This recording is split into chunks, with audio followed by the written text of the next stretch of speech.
My name is David Daniel Ball, and these are the headlines for Monday, the 30th of March, 2009.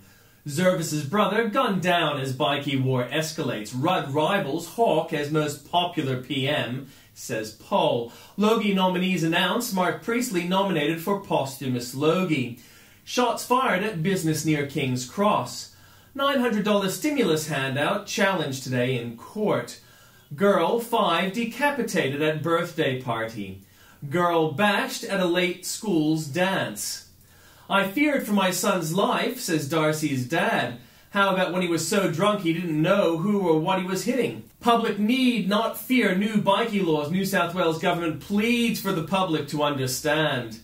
Geeky Rudd ridiculed by Brit press having been snubbed by US President. UK Interior Minister, Home Secretary Jackie Smith in adult film row before G20 summit. And in comments from Tim Blair, A is for activism. Highlights from Matthew Weaver's coverage of London's latest Complain About Everything rally. A Turkish workers group at Trafalgar Square is chanting about jobs and justice. There is a lot of old-fashioned banners and placards. The most bizarre I've spotted so far include Obama is a Muppet and A is for autism. A few thousand people have gathered in the wind and rain at the start of the march near Temple Station. They are making a lot of noise and protesting about everything from war, poverty, unemployment and global warming to disability rights and housing insulation. Somewhere in that crowd is a crippled Taliban supporter who lost a low-paying job because hot weather made her oversleep inside an uninsulated house. She is the perfect protester, and here's the perfect protest sign. Planetary crisis is elusive. Time magazine science expert Brian Walsh wonders if Earth Hour might become environmentalism's defining image. Sheila and Ali romance New Delhi. A rape victim has told a city court that she wants to marry her violator. Almost 4 years after Sheila was allegedly raped by Ali, both names changed, she has converted to Islam and is ready to accept him as her husband. She told the court that her marriage to Ali was necessary to end the social stigma she faced since 2005. This storyline is unlikely to feature in any sitcoms. Should be easy enough. Note to self, avoid any social occasions where rapper Mos Def and writer Christopher Hitchens are both present. Here's a highly entertaining segment of Bill Maher's show with Salman Rushdie and Christopher Hitchens squaring off against rapper Mos Def, who gives new meaning to the word incoherent. Well, Mos sounds like a Democrat supporter. Regulations on the march. When black cars are banned in California, only criminals will have black cars. They prefer, as it happens also in California. The California Energy Commission is considering a proposal that would ban California retailers from selling all but the most energy-efficient televisions. Critics say the new standards could take 25% of televisions off the market, most of them 40 inches or larger. Even by California standards, the place is a regulation frenzy. An issue that briefly brought President Barack Obama ridicule on the campaign trail last year is getting traction in California, where the air regulators are seeking to mandate proper tire inflation as a way to reduce fuel consumption. A video emerges. The New York Daily News reports the White House was plunged into turmoil Saturday as an explosive video emerged allegedly showing Vice President Biden's daughter snorting cocaine at a Delaware house party. The shocking video of Ashley Biden, 27, was shot this year and is being peddled for $250,000, a lawyer representing the seller told RadarOnline.com.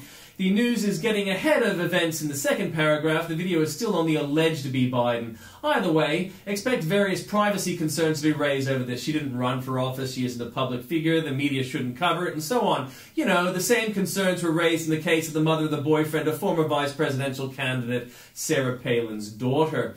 Gabbing about Gaia, Queensland journalist Derek Barry subjects me to a friendly Earth Hour Q&A. Derek, UN General Secretary Ban Ki-moon calls the 2009 version the largest demonstration of public concern about climate change ever attempted, and a clear message that people want action on climate change.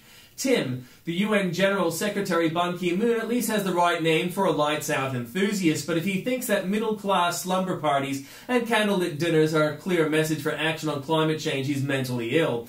It's interesting, too, that Moon is able to see a clear message while everybody else involved in this can barely make out the wine labels and ends up drinking accidental Chardonnay, Riesling, Sauvignon Blanc combos. Fitzgibbon's unbelievable mistake from Andrew Bolt. Julia Gillard yesterday used the Einfeld defence to excuse her little mate, Defence Minister Joel Fitzgibbon, who forgot to mention he'd received valuable gifts from a Chinese businesswoman who'd groomed him almost literally. Well, I think it's just an innocent lapse which occurred. An honest mistake? Let's check what exactly happened and see how uninnocent it actually was. First, Fitzgibbon, as an opposition spokesman, accepts a $20,000 donation from Helen Liu, a woman with high-level connections in China's Communist Party. He also accepts for her 2 business-class trips to China, although he returns to her a new suit. Somehow Fitzgibbon, who rents from Liu's sister a house in Canberra, has been checked for bugs. Contacts an obligation to Liu so powerful that he flies to China with her over Christmas, missing not just Christmas but with his children, but his wife's birthday. Fitzgibbon somehow fails to list the gifts in his parliamentary register of interest, despite being obliged to. And last week there's this exchange after the newspapers have already reported that his relationship to Liu is under scrutiny. Reporter, have any of your trips to Beijing been paid by Ms. Liu or any of her companies? Joel Fitzgibbon. I've said on a number of occasions I've had a close personal relationship for the Lius and the family for 16 years now, and over that period of time there's been an exchange of a number of small gifts, for example on birthdays, etc. No one has ever raised concern. Can you give an example of those gifts? No. Very small gifts. I have trouble believing Fitzgibbon accidentally misled the reporter, and I want to know what Liu saw in this man that persuaded her to give him gifts and cultivate a close relationship with him. Excuse me if I doubt she simply found his conversation stimulating. More likely, especially given China's efforts to gather intelligence here, is this explanation, admittedly not from a reliable source. A website for expatriate Chinese reported that Ms. Liu also kept good relations with Australian politicians and accurately passed new Australian policies moves towards China to relevant domestic parties. Remember, Fitzgibbon is the minister in charge of our defence. This issue is big. And an update, Julia Gillard yesterday dismissed concerns about China's reach and influence with his wave away. But this is all, it seems to me, Barry, if I can make a point, all getting a bit absurd. We now have the opposition carrying on as if there's some huge conspiracy here that if you ever met a Chinese person, that if you ever discussed an issue in relation to China, that you've ever spoken a word of Mandarin, apparently this is all some huge conspiracy against Australia's national interest. Well, the reverse is actually true.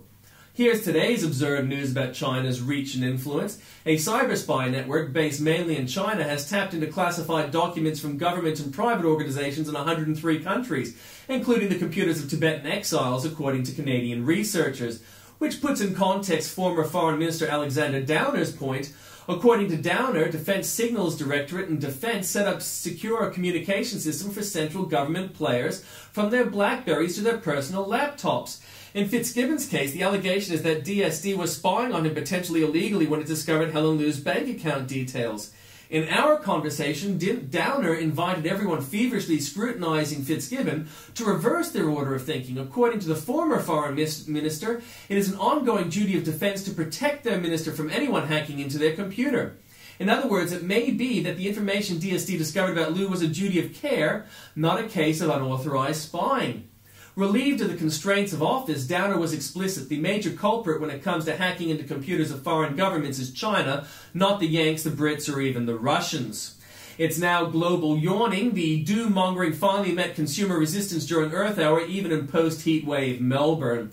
Brawling, bawling, touring, cheaper to scream for the government than to take out insurance. Whinging, irresponsible cut-rate Australian tourists abroad are costing those who stay home millions of dollars and are being arrested more than ever.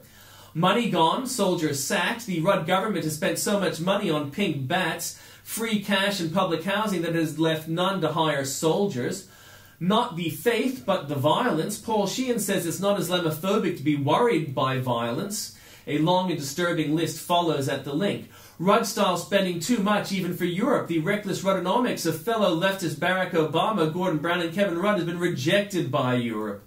Not quite play school. Al Jazeera broadcast an inspiring lecture to children from Saudi cleric Khaled al-Kloui. Some highlights are there for you at the link. Not pious enough for Prius. The hype is receding. The hybrid isn't selling, at least in the US. Last month, only 15,144 hybrids sold nationwide, down almost two-thirds from April, when the segment's sales peaked and gas averaged $3.57 a gallon. That's far larger than the drop in industry sales for the period and scarcely a better showing than January, when hybrid sales were at their lowest since early 2005.